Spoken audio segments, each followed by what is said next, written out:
Bonjour à tous. Aujourd'hui, nous allons aborder la notion de création de tableaux et modification de tableaux. Nous avons d'abord deux procédures différentes pour créer un tableau.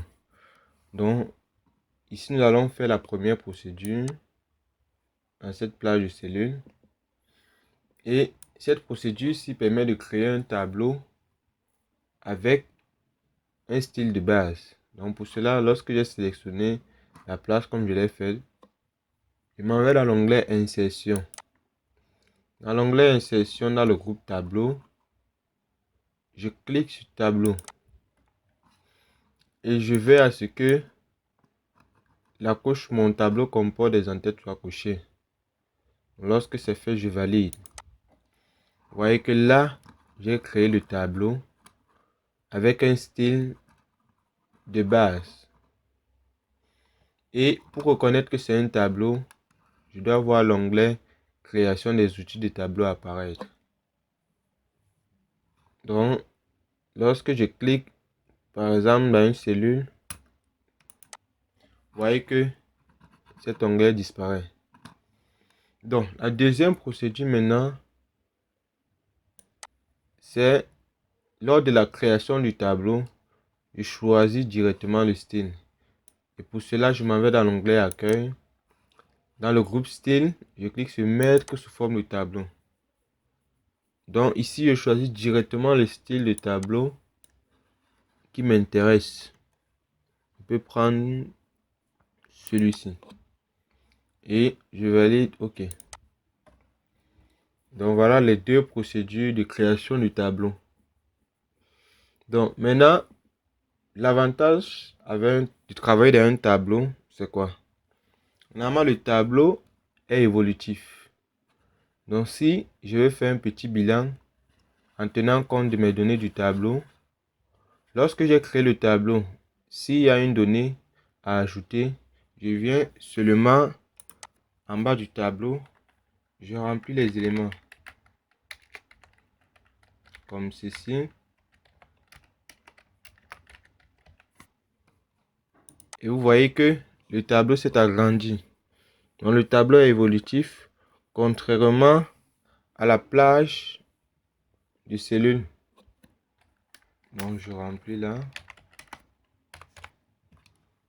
Et je viens ici. On a l'avantage de travailler dans un tableau que de travailler dans une plage. Maintenant, nous allons voir les modifications du tableau. D'abord, pour modifier un tableau, il faudrait que j'ai sélectionné dans une cellule du tableau pour que l'onglet création apparaisse. Donc je clique n'importe où dans le tableau, je m'en vais dans l'onglet création et toutes les modifications du tableau se font dans cet onglet.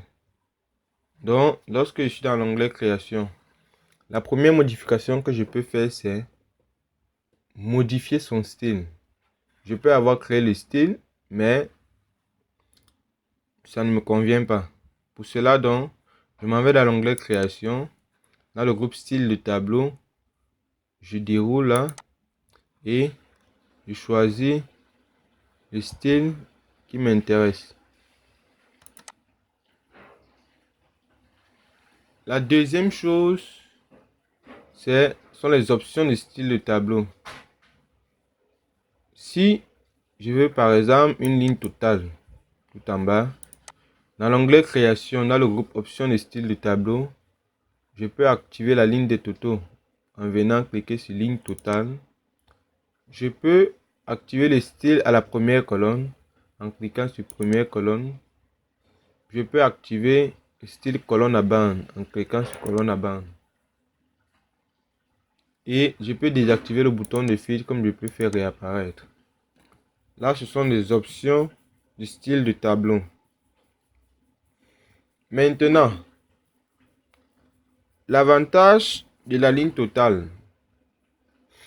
est que lorsque je clique dans la cellule de bas d'une colonne, je peux directement choisir la formule qui m'intéresse pour faire le bilan de la colonne. Par exemple, là, nous avons les devoirs et je peux vouloir compter le nombre de devoirs. Pour cela, lorsque je clique dans la cellule de la colonne devoirs au niveau de la ligne des totaux, vous allez voir une petite flèche apparaître. Et lorsque vous cliquez là, vous voyez, on vous propose différentes formules que vous pouvez directement appliquer. Donc, je vais choisir la formule nombre. Nombre permet de compter nombre d'éléments. Et ici, dans la colonne jours de travail restants, je peux décider de faire la somme des jours de travail restants comme ça. Hein? Ou bien je peux décider de faire la moyenne comme ceci. Vous voyez, là, ce sont les modifications du tableau.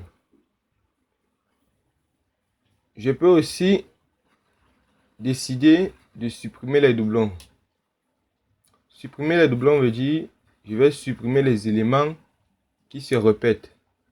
Pour cela, lorsque je m'en vais dans les outils, dans l'onglet création, dans le groupe outils, je vais voir supprimer les doublons. Et lorsque je clique sur supprimer les doublons,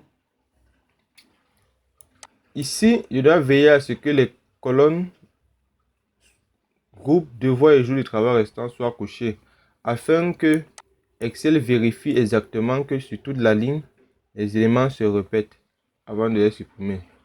Et lorsque c'est coché, je valide OK. Là, vous voyez que nous n'en avons aucun doublon.